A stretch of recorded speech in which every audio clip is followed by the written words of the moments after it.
আজ 25-এর রাত একটি ইসমে আজম পড়লে মনের সকল আশা আল্লাহ তাআলা পূরণ করে দিবেন। চমৎকার একটি দোয়ার কথা নবীজি সাল্লাল্লাহু আলাইহি ওয়াসাল্লাম নিজে জানিয়ে দিয়েছেন। এটা তিরমিজি শরীফের হাদিস, আবু দাউদ শরীফের হাদিস, যে এই ইসমে আজমটি একবার পড়বে আল্লাহ পাক রব্বুল আলামিন তার কপাল খুলে দিবেন, তার সকল আশাগুলো আল্লাহ তাআলা পূরণ করে দিবেন।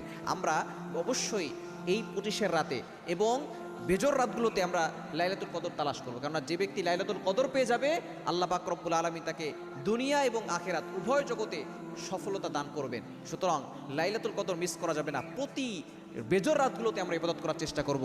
এই 25-এর রাতে অবশ্যই যদি আপনি একটা ইসমে আজম পড়তে পারেন আল্লাহ পাক রব্বুল আলামিন আপনার সকল মনের আশাগুলো পূরণ করবেন। একবার এক সাহাবী এই বাক্যগুলো পড়ছিলেন, নবীজি সাল্লাল্লাহু আলাইহি ওয়াসাল্লাম বলছেন সে যে বাক্যগুলো পড়েছে এটার ভিতরে ইসমে আজম আছে এবং যে ইসমে আজম পড়ে দোয়া করবে আল্লাহ পাক রব্বুল আলামিন তার সেই দোয়াটাই কবুল করে নেবেন। তিরমিজি শরীফের হাদিস 3475 নম্বর হাদিস, নবীজি সাল্লাল্লাহু আলাইহি ওয়াসাল্লাম জানিয়ে দিয়েছেন দোয়াটি হচ্ছে আল্লাহুম্মা ইন্নী আসআলুকা বিআন্নী আশহাদু